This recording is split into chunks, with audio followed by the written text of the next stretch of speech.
Ya, Anda kembali bersama kami di NTV Prime Dialog, masih bersama Pak Yogi di studio dan juga Pak Samsudin di sambungan Zoom.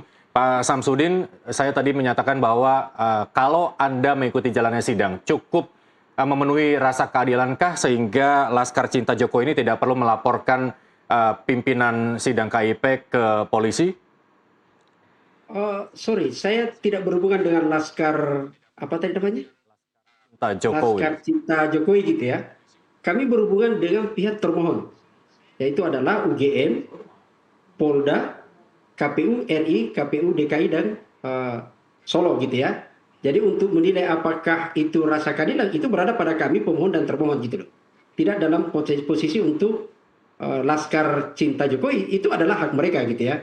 Tapi saya ingin menjelaskan bahwa dalam posisi untuk melaporkan itu harus dipahami. Ada mekanisme, terserah saja. Itu adalah otoritas mereka apakah memilih Bareskrim dan macam-macam.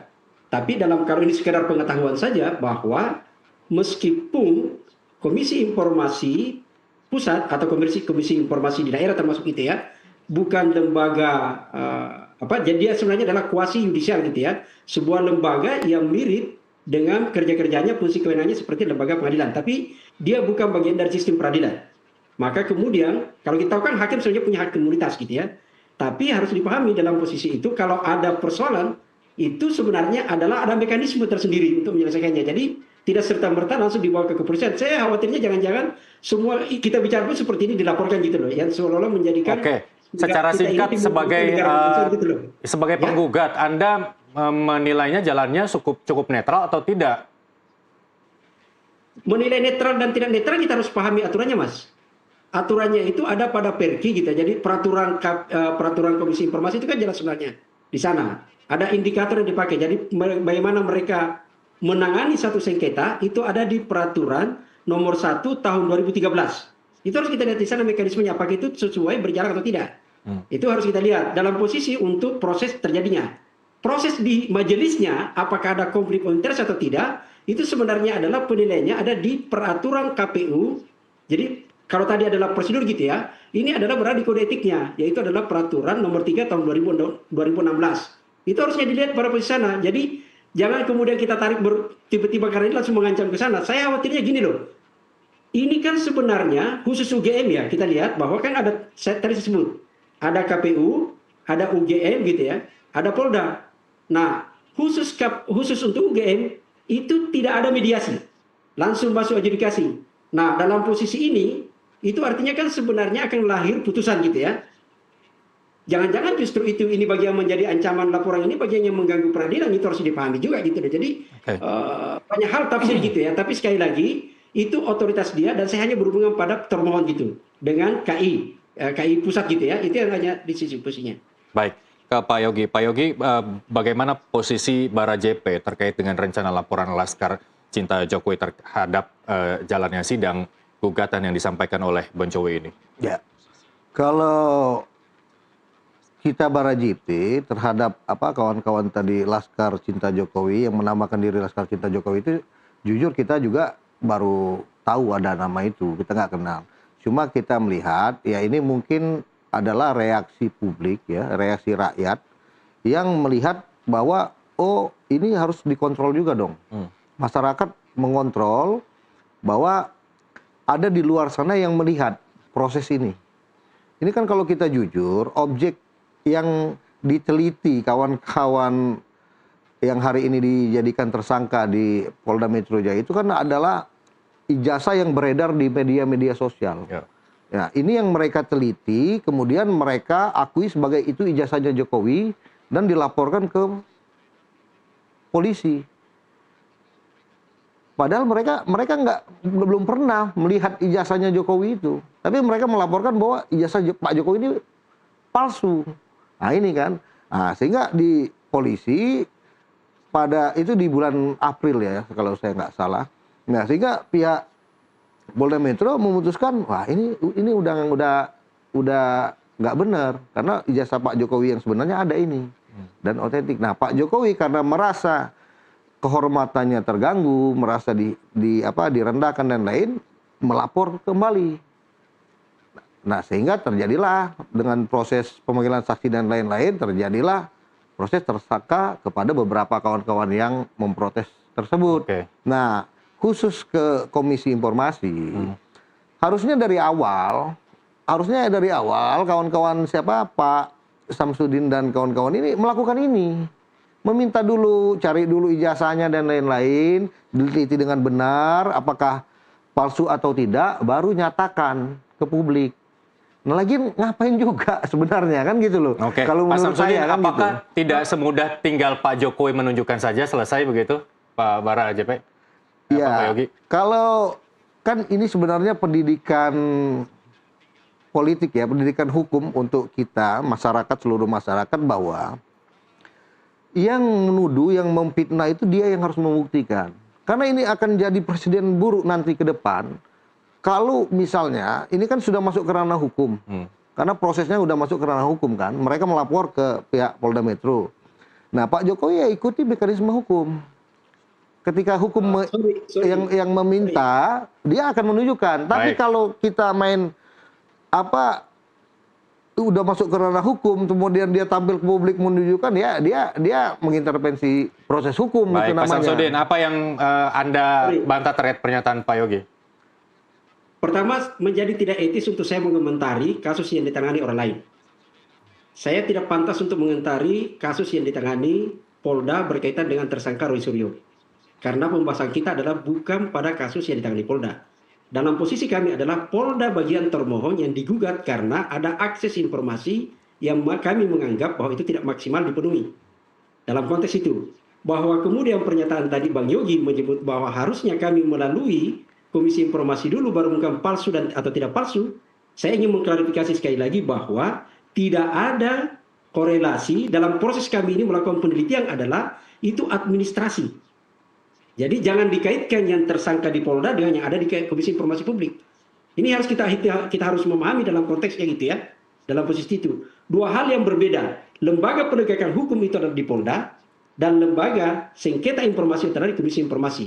Yang ada di Komisi Informasi sekarang ini adalah di mana ada institusi publik, institusi badan publik yang tidak memenuhi permintaan masyarakat terhadap dokumen tersebut. Apakah dokumen itu betul rahasia atau tidak? Kita tunggu saja putusannya di Komisi Informasi gitu loh. Karena di sana adalah proses yang disebut adalah proses persidangan. Meskipun sekali lagi Komisi Informasi adalah bukan lembaga peradilan. Itu harus clear di sana gitu ya. Itu harus kita pahami gitu. Baik, kalau memang hasilnya menyatakan bahwa ijazah Jokowi asli dalam hasil sidang Komisi Informasi Pusat, Pak Samsudin, apa yang kemudian dilakukan? Cukup? Tidak ada masalah, tapi sekali lagi Komisi Informasi adalah itu menentukan, sekali lagi ya, bahwa dokumen itu harus dibuka atau tidak bisa dibuka. Tidak dalam konteks menyatakan asli atau tidak asli. Oke, itu harus clear posisinya. Karena kenapa kami melalui Komisi Informasi, sekali lagi bahwa teman-teman yang melakukan penelitian, standar-standar penelitian itu kan harusnya adalah melalui proses yang terjadi di lapangan, salah satunya adalah dokumennya. Jadi ada dokumen primer gitu ya. Yang sejatinya harus dipegang itu adalah misalnya, saya sebutkan tadi, teman-teman mengajukan akses dokumen yang dibutuhkan itu ada 20 tahapan. Termasuk di situ adalah ada KHS, ada KRS gitu, sorry. Lalu kemudian ada SOP-DO. Itu kan semua harus kita ini. Sayangnya pihak UGM itu kemudian sampai hari ini tidak memberikan. Karena ada tiga alasan dari UGM. Pertama adalah dia ada tapi tidak dalam penguasaan karena ada di Polda. Dia kemudian yang kedua adalah menyatakan bahwa memang tidak ada tapi tidak dalam penguasaan. Nah, ada memang yang tidak ada, gitu loh. Dalam konteks ini maka menjadi pertanyaan serius, apakah yang ada tidak dalam penguasaan, ada tapi tidak bisa dibuka, itu kan disebut adalah melalui tahapan uji konsekuensi. Baik, Pak Samsudin.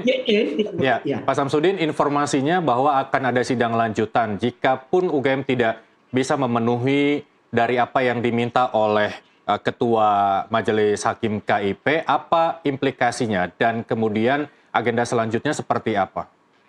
Saya kira ini taruhan bagi UGM ya. Ini universitas yang sangat terkenal, yang terbaik yang kita kenal selama ini gitu loh. Melahirkan banyak pemimpin bangsa gitu ya.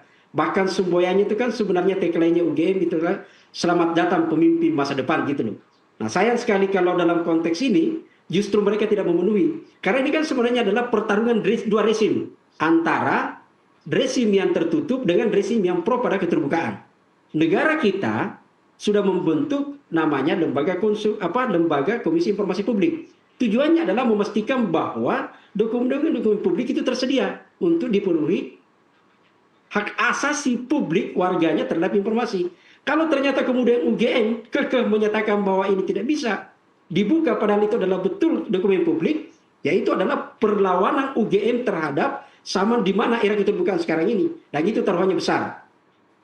Oke, baik. Saya kembali ke Pak Yogi. Pak Yogi, balik lagi bahwa semudah Pak Jokowi menunjukkan ijazah asli, semua masalah kelar, tidak ada gugatan lagi, dan gugatan yang sedang berjalan di pengadilan itu selesai begitu ya. Dan kemudian juga kan Jokowi sudah berada di pucuk pimpinan negara ini, tidak ada jabatan publik lagi yang akan kemudian ditempuh selanjutnya. Mungkin apa yang kemudian harus bisa diselesaikan? Ya, kalau kita menilai Pak Jokowi kan sedang memberikan pendidikan kepada anak-anak bangsa yang sedang menjadikan ijazahnya sebagai objek penelitian tanpa izin beliau. Yang namanya kita mau neliti terhadap objek ijazah ini kan dokumen pribadi. Dokumen pribadinya Pak Jokowi, kemudian mau dijadikan objek penelitian. Ini kan argumen yang disampaikan kawan-kawan Roy Suryo dan lain-lain kan. Mereka mencoba meneliti, katanya ini objek penelitian. Kemudian melakukan upaya bahwa ijazah ini adalah informasi publik dan lain-lain. Nah, itu silakan aja. Tapi kan itu kan nggak berdampak juga dengan hubungan mereka tersangkanya yang pada hari ini di Polda Metro Jaya. Nah, kalau Pak Jokowi udah berulang kali bicara, dia akan menunjukkan karena ini sudah masuk proses ranah hukum. Nanti ketika diminta, dia akan menunjukkan. Tapi sebelum diminta, apakah ada niatan baik untuk mengakhiri keributan-keributan di negeri ini terkait dengan tudingan-tudingan ijazah palsu ini? Ya, karena ini kan sudah di proses hukum. Mungkin nanti apabila kawan-kawan ini sudah merasa menyesal, keliling-keliling cari bahan nggak ketemu, ya kan? Mungkin minta maaf dengan Pak Jokowi. Saya rasa Pak Jokowi akan memaafkan. Oke. Nanti. Untuk membuktikan eksistensi Bara JP ini, apakah Bara JP juga akan sejalur dengan Laskar Cinta Jokowi untuk melaporkan KIP ini ke polisi? Kalau kita Bara JP kan sangat percaya dengan proses hukum. Ya, silakan aja. Karena ini kan dua hal yang berbeda, dibilang sama Pak Samsudin tadi, itu dua hal yang berbeda. Bahwa ijazah Pak Jokowi ini nanti akan dibuktikan di proses hukum. Nah, kalaupun ada laporan ke KIP dan lain-lain, ya ini kan ya proses yang berbeda. Oke, baik. Kedepannya Bara JP akan seperti apa kalau memang Pak Jokowi sudah tidak berkecimpung di dunia politik lagi, apa yang dilakukan? Terakhir secara singkat saja. Ya, Bara JP ini kan memang organ yang terlahir di 2013 itu untuk mendorong Pak Jokowi supaya Pak Jokowi dicalonkan. Oke, 2 periode sudah, kemudian apa 2 selanjutnya? periode, kemudian terakhir kita di 2024 kemarin kan kita mendorong kemenangannya Pak Prabowo dan Mas Gibran. Nah, ke depan kita akan terus fokus mengawal pemerintahan ini sampai dengan 2029 dan mendorong Pak Prabowo dan Mas Gibran untuk 2 periode. Oke, terakhir Pak Samsudin, kalau dinyatakan bahwa ijazahnya asli cukup, tapi kalau dinyatakan tidak asli, langkah apa lagi yang akan dilakukan secara singkat saja? Saya ingin menyatakan begini ya, saya kira yang menjadi penting adalah jangan sekali lagi saya khawatir ini kita akan menjadi negara kepolisian. Apa-apa selalu ke polisi, apa-apa kepada polisi gitu ya. Ini bukan kejahatan yang luar biasa. Sebuah negara demokrasi itu justru penyelesaiannya adalah tidak semua harus di polisi. Dan kita sudah membentuk namanya Komisi Informasi untuk menyelesaikan sengketa informasi itu. Ini sengketa informasi, sengketa publik terhadap badan publik, ya di mana ada informasi yang publik merasa penting diketahui dan badan publik menyatakan itu bagian dari tertutup. Mari kita lihat prosesnya gitu loh. Jadi jangan kemudian serta-merta selalu berada pada kepolisian. Kita rajin bacalah terhadap, sayang sekali undang-undang itu dibentuk kalau kemudian tidak dipakai. Penyelesaian sengketa, kalau ada komisi atau ada komisioner di Komisi Informasi itu melanggar, tidak dengan laporan ke Barreskrim. Baik, tapi kan tidak ada salahnya memanfaatkan fasilitas untuk masyarakat mendapat keadilan, ya jalan satu-satunya adalah lapor polisi, Pak Samsudin. Oh, nah seperti itu, Mas. Penyelesaian terhadap pelanggaran yang dilakukan Komisi Informasi itu berada pada kode etik. Baik. Jadi di sana ada gitu loh. Ya. Dan ada peraturannya di sana gitu. Jadi saya kira harus kita lihat pada posisinya sama ketika hakim tidak bisa dipidana dengan putusannya. Ada komisi yudisial di sana untuk melakukan pengawasan untuk bagaimana menjaga integritas di para hakim itu. Sama Baik. juga ketika Komisi Informasi Publik. Ini harus kita lihat posisinya mekanisme penyelesaian. Sayang sekali kalau kemudian sekali lagi undang-undang itu kita buat, DPR memproduksi bersama dengan pemerintah, uang rakyat dipakai, tapi kemudian undang-undang itu tidak dijalankan. Kamu jadi problem gitu loh. Oke. Jangan-jangan kemudian kita ada sesuatu yang sedikit-sedikit kepada kepolisian. Sekarang ini ingat agenda utama kita adalah reformasi kepolisian. Ya. Ada tas di sana persoalan. Kalau kemudian semua dibawa ke sana, bukan menyelesaikan masalah, menambah masalah gitu. Baik, terima kasih Pak Samsudin. Selamat berjuang di sidang KIP. Apapun hasilnya terima ya Pak Samsudin ya. Semua harus menerima Mas. Oke. Masyarakat Baik. harus menerima itu. Baik, terima kasih Pak Yogi juga terima kasih dan pemirsa Dialog NTV Prime saya akhiri. Saya Muhammad Rizal. Kita akan ketemu di NTV Prime Dialog usai jeda berikut. Tetaplah bersama kami.